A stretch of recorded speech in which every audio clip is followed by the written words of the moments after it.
record holder for the most yards ever passing in a single game, Rohan Davey. Emmitt Smith joins us in studio. It's the first time I played in such a place that had that much noise. Jock, throw a rock and you'll hit a 3-star cornerback in Louisiana. It's our pleasure to be joined by head coach Jay Johnson. And Coach, thanks for your time. I know you're busy. Good to see you. Good to see you, sir. You're going for your third national championship in 4 years. That would be considered a dynasty. I talked to you about it last year. Netflix did a great documentary on the Dallas Cowboys. 3 and 4 years, they called that a dynasty. So just your thoughts on making this voyage once again. Yeah, I have not one time thought of it in those terms. And the reason why is it almost takes something away from those teams that already accomplished it. Like coming here and building that 2023 team. And I'll be so proud of those guys forever. You know, the guys that were here that became better players, the guys that we added, and, you know, really, in my opinion, one of the greatest college baseball teams of all time. And then, you know, we lost a lot of them, you know, and really rallied in 2024 to have a good season. And that really set up last year's team, you know, which was all these different buckets of players that came from different spot and took that talent and became a team. And really for an entire season played as good as they could play. And so those two teams, they're like their own deal, just like this year's team is its own deal. So I never really think of it that way. I'm certainly proud of what we've accomplished. I want all of them that were a part of that to take a lot of pride in that. And I want these guys that are here that were a part of that to take pride in that, yet turn their focus to right now.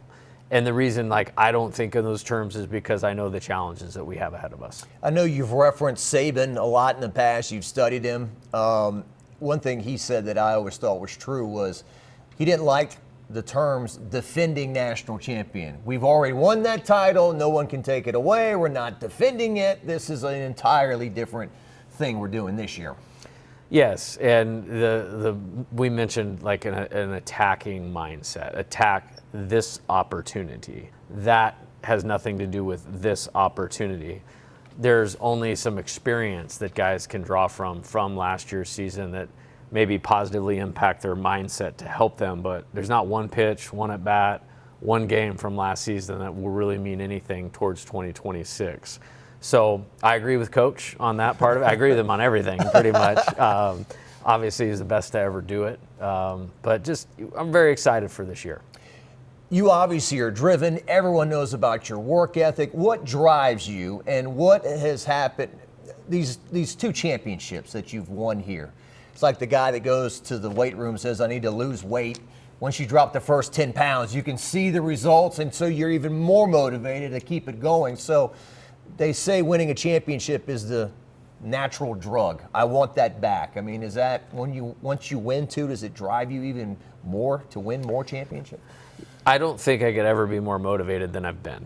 And it doesn't mean I'm less motivated. It's just like I don't need another thing to draw me to the fight and to the competition. Like it's just in my DNA to want to do the best job I can. And I've thought more in terms recently of like longevity and like what that means. And for me, you know, when we leave here someday, a long time from now, I would love them to say like, that's how you do it. Like that's how you run a college baseball program at the highest possible level of recruiting, developing the team culture, the environment, how to help your coaches coach good, how to help your players ascend to professional baseball, how to help them be more successful in their life because they were a part of this program. So I've kind of thought big picture of if we leave like a model of that, then the winning will take care of itself. Well, if I was you and some fans maybe, they might daydream, okay, so you turn 49 in the spring? Yes, that's correct. I had to think about that for a second.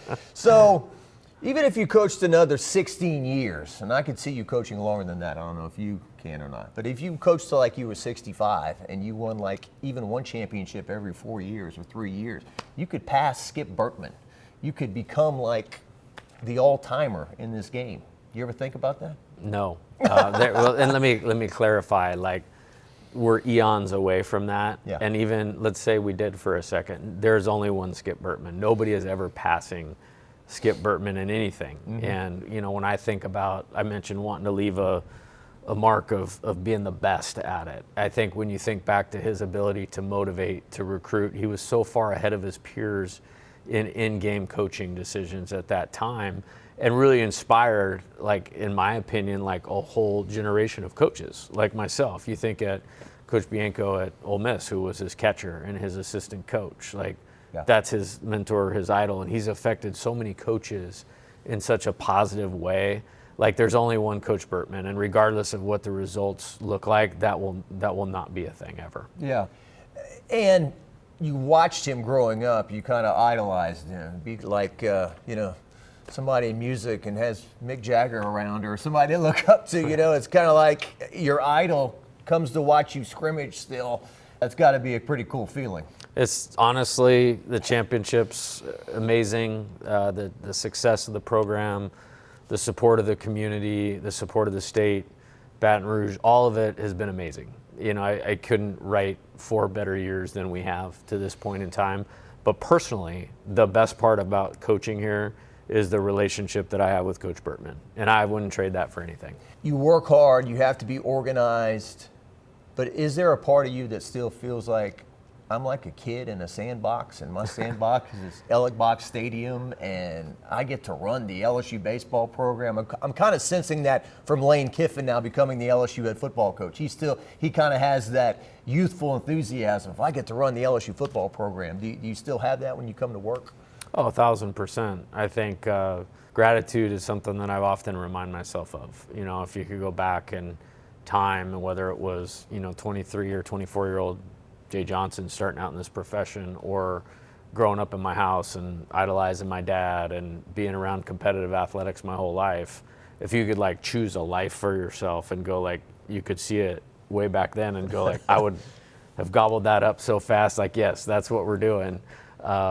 You wouldn't even be able to see straight. So very grateful, very thankful, and really like it's channeling that attitude into the players. Like I said, like, everybody has a purpose or a why. Yes, winning is important to me. I want to be the best at what we do, but I want all of our players to leave here more successful in baseball in their life because they were a part of this. A question that some people get that love what they're doing, that petrifies them, is what would you do if you weren't doing what you were doing, right? Yeah.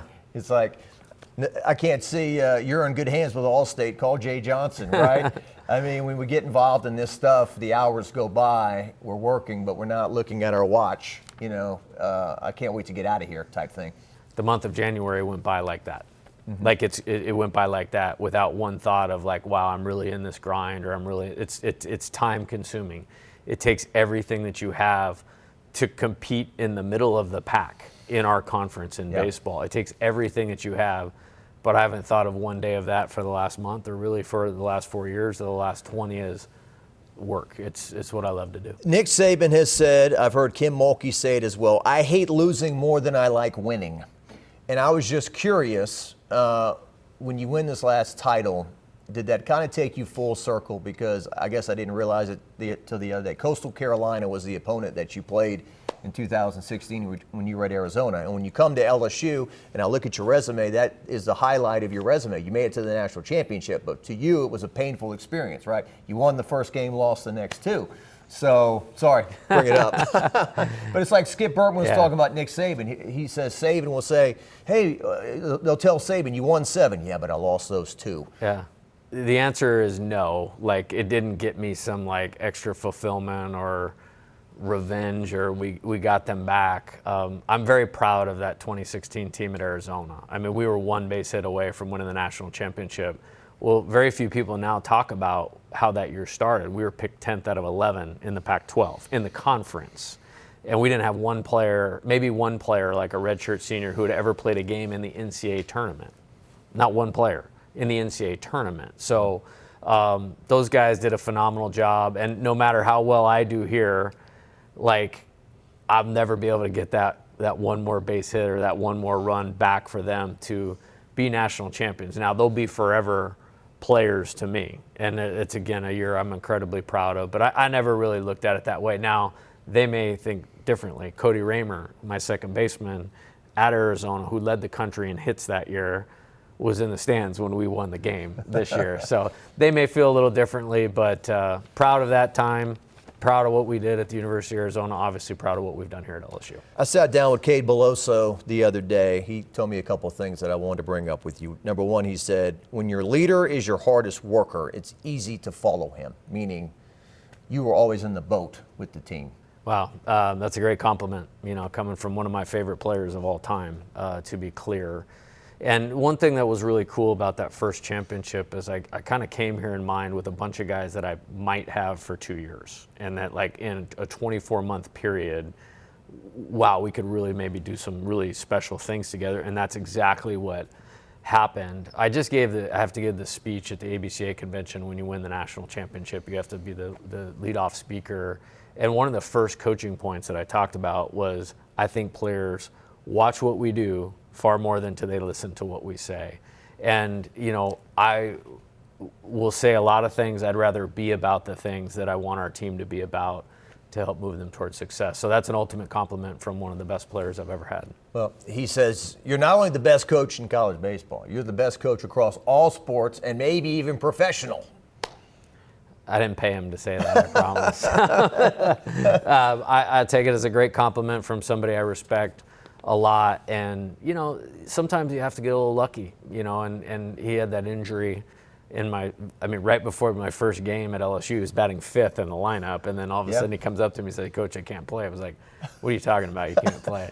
And at the moment, it seemed like the worst thing in the world. But maybe he wouldn't have returned had he played out the full season. And then I can promise you, I don't know that we win the 2023 national championship if he was not in that lineup. Yeah, he says it's one of the best things that ever happened to him. At the time, he was angry. Obviously, it's your first game at LSU. That makes two of us. And just as a coach, how much gratification do you take out of improving guys? Like Beloso, he said in 2021, I think he was batting like 220. His last year, we see what he does. He raises his average like 100 points. Braden Jobert, he was a guy that on paper you say, oh, well, you hit 17, 18 home runs, but there was some things you had to clean up with him, right? And then just recently, I know he had injuries his first couple of years, but Ethan Fry, like he didn't hit a home run his first 2 years, and we see what he does in year 3, right? So when you improve players and you see them hit their potential, it's got to be pretty gratifying. 100%, and it goes back to like the mission, the purpose, the why you're doing it. As players more successful in baseball and life because they're a part of this thing. And those are some great examples. Everybody, as they should, will talk about Paul Skeens. We'll talk about Dylan Cruz, best pitching season I've ever seen, best position player I've ever seen in college baseball. They should get a lot of credit, but when you look at Cade's improvement from 21 to 23, you look at Alex Milazzo's improvement from 21 to 23. You look at Gavin Dugas, being able to come back in and be more than a serviceable second baseman, where now you have a second baseman that's hitting 16 or 17 home runs. Those guys' development really made that happen. Ethan, would have been very easy for him to what I call take your ball and go home or transfer. He was just on one of the greatest teams of all time. That's the only reason he didn't play as a freshman. As a sophomore, he got hurt. And there was a point last year, and I remember it very vividly, I just made a decision, like if we really have a chance to go to Omaha, win the championship, we have to go with him because he had exceptional talent, and it was his turn. He'd earned his time to just say, hey, you're going in, there's no matchup, there's no platooning. And I don't think anybody on our team wouldn't say he was the best player on our team last year, the back half of the season. Yeah. 2 national championship rings for these guys are legends. And maybe it's just because time hasn't gone by, but I think there's 8 of them that won 2 national championships. And so for those guys, like a Josh Pearson, to go down as the greatest winners in the history of this program, what a thing to say. Yeah, no doubt about it. You're not a screamer or a yeller. You don't berate people. But this is LSU. There's high standards. How do you deliver tough love when you're Jay Johnson? Honesty, straightforwardness. I think players can handle tough news or bad news or things they don't want to hear if they believe that you're honest with them all the time. And I think it doesn't have to be public. I could name some of the most important players in this program over the last 4 years that there have been some heavy heart-to-hearts, behind closed doors, and that made me a better coach, and I hope made them better players. So I just, there has to be substance behind what you're doing. Nothing should be done for image or perception or anything, because then it's not really authentic and it's not being done for the best interest of the player. So we have really high standards. How we deliver them can be different. Gino Ariema is a coach I respect a lot. Sure. I've looked at and studied a lot of him over the last year, and I was actually just looking at something about how much he's changed and evolved over time, because players have changed and evolved, and it's just something I try to get better at as we go. Do you know the average record of the 8 national champions at LSU? I don't. Win-loss record. So some quick math, it's 54-16. Okay. Your sport, as we know, is the ultimate sport of failure, right? There's never been a day, I don't think, in your life, and there never will be a day when you're going to wake up and say, we're going to lose today, right? But you just know that through the stretch of this, there might be struggles along the way, even for the teams that win it all. How do you deal with that? Wow. Again, you're bringing the heavy-handed questions here. I got a one-on-one. I had to prepare, Coach. I'll be honest. There's been a few here that have been losses that have changed us and moved us in a positive direction. But in the moment, they're very tough. I mean, I think back to 2024. We had a brutal start to the conference schedule in terms of who we were playing, in terms of the quality of those teams, and the results. We had Florida down at the last strike here to win Game 2, and we had won Game 1 where we're winning the series, and we gave up a base hit, lost in extra innings. We gave up a 3-run homer to Vanderbilt with 2 outs in the bottom of the 8th to a guy who hadn't had a home run all year. Ended up losing that game. The regional final, in Chapel Hill. Like, I was so proud of how we played, how we coached. I mean, we're this close from maybe being in Omaha 3 years in a row. Yeah. But that loss and things that transpired immediately after that loss, I believe, are a big reason we won the championship last year. So I think taking it in stride, you asked that question. I've always viewed myself as I love winning more than I hate losing. Okay. But I am not a very good loser at the same time. Well, we talked about, there's been a conversation for years, do midweek games matter? And some people say, if they win in the SEC, the midweek games, they don't matter. They'll be the national seed or whatever they need to be. You've told me if you lose one of those games, you're staring at the moon at 2 a.m. That's true. Last year's team was incredibly consistent, and we were almost there. Like, we almost went undefeated, and I think we lost the second to last one, and it's like a career goal. Like, doesn't have anything to do with each team. It's like to go undefeated in those games. This year we have some really good opponents on the schedule, like obviously the in-state and some out-of-state. It will test our team, and they all matter. Like, you want to play in the postseason at home, and those matter when you're trying to play in the postseason at home. And the way you get tested in the SEC, nobody's going 30-0 in the SEC. Like, it's not happening. So when you play in a league like that, those games end up mattering a lot for how you're going to be positioned for the postseason. Yeah. Makes me think of the JUCO level. LSU Shreveport, how did they do that? Oh my goodness, they won yesterday 2-1 in the 8th inning. Like, I'm a fan of all fans. Like, we got to go to the White House with them, and Yeah. Brad, the coach, is a great friend of mine now, and a great family, and we enjoyed our time up there together. And now I find myself looking to see how they did, and I saw they won 2-1 on like a double in the 8th inning yesterday. And they got that magic, and it's pretty awesome what they're doing right now. Good stuff. I know a lot of people were happy for both of you last year. And then you look, like before you got here, there was a team here in 2013 that went 57-11, a team in 2015 that went 54-12. They go to Omaha and things don't go their way. It's a cruel sport, and it's just a matter of coming through in June and maybe not. I just think when you get to the end, all those teams are so good. I'll just always marvel at the 2023 College World Series and the level of baseball that was played there, only playing Tennessee, Wake Forest, and Florida. The amount of major leaguers that were on our team and those teams is staggering. And, if you make one mistake, it could cost you the game and ultimately your season.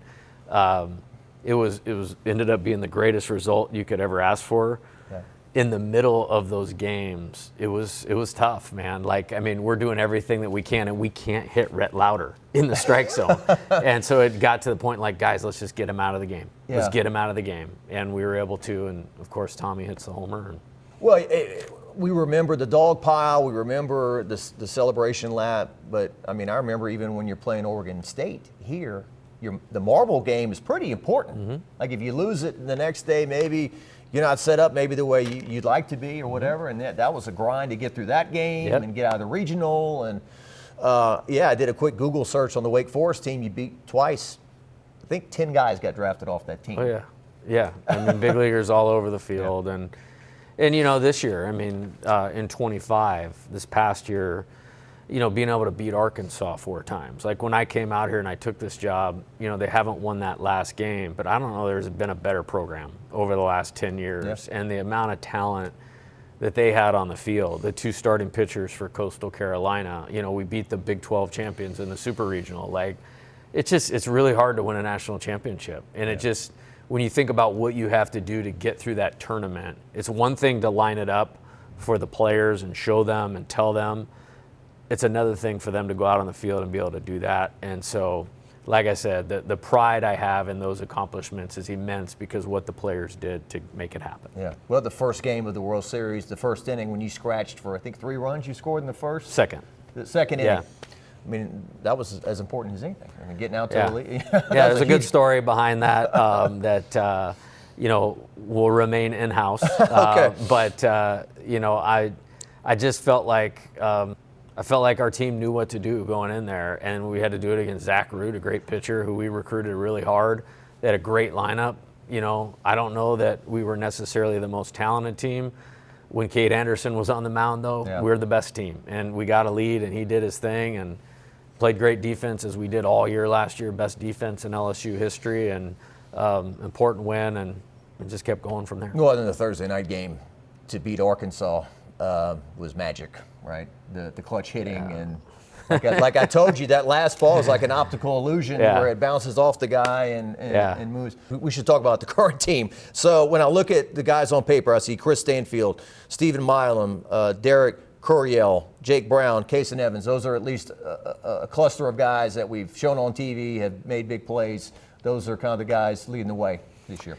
Yeah, I think one of the benefits of this year is we actually have a number of guys that played a key role in last year's championship team and know the value of doing things right on a day in, day out basis, know the struggles of getting swept on the road in the SEC and how to respond correctly, know how to be down in a game at home and find a way to fight your back in and win and not just give up in the game. And, you know, those 5 guys, they're great players. They're exceptional people. And I think they give us a chance with great leadership, all in their own way. You know, when you look at Derek, he is the most focused and competitive player in the batter's box I've ever coached. Like, he was put on the planet to hit a line drive with runners on base. I wouldn't trade Stephen Milam for any shortstop in the country.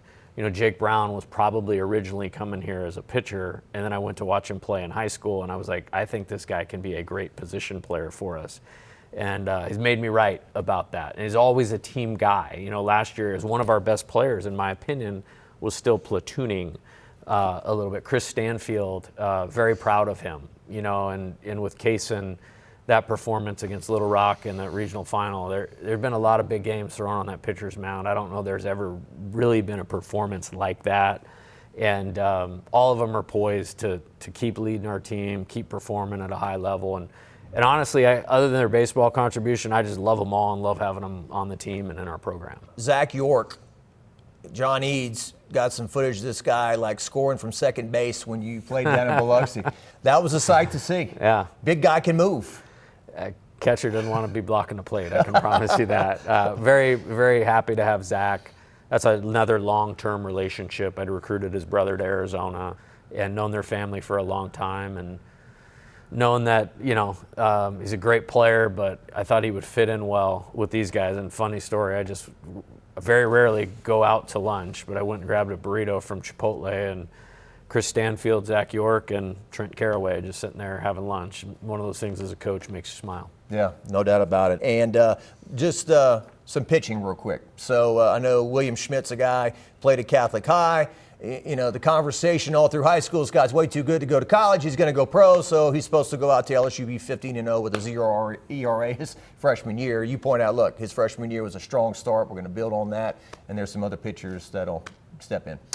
Yeah, I'm proud of William. He's a player that I am elated to have the opportunity to coach, and all of the players that come in here have growth that they need to do. So I have a very systematic way that we try to do that, and I think he's improved. I think he's been incredibly coachable. I'm really excited for what's ahead for him, and which will mean good things for our team.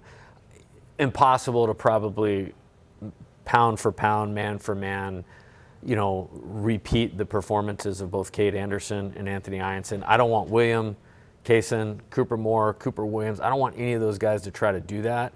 They just need to be the best they can be, because I'll tell you what we do have. The depth in this staff is as good as we've ever had. Like, there's not a big drop-off between number 1 and number 12. And so I'm excited to line it up and go to war with these guys. You looking forward to your first in-game interview this year on television, or who's not? Who's in the booth? Yeah, no, I'm just kidding. I mean, I just think, you know, it's not the military, it's sports. But I always thought when a coach is coaching, he's going to war. Stay away from him. Don't talk to him during the game. And I don't know when these in-game interviews started, but to me, it just feels like an overreach. But if Ben McDonald's asking the questions, we're good. he knows when to let you go. That's right. And I know we got some LSU players outside we need to get to. So thanks so much. We have a long season ahead. Yes, we do. And it'll start right before Valentine's Day, and hopefully it'll take us to the 4th of July by the time LSU is hopefully celebrating again. Thanks for stopping by. We'll see you later.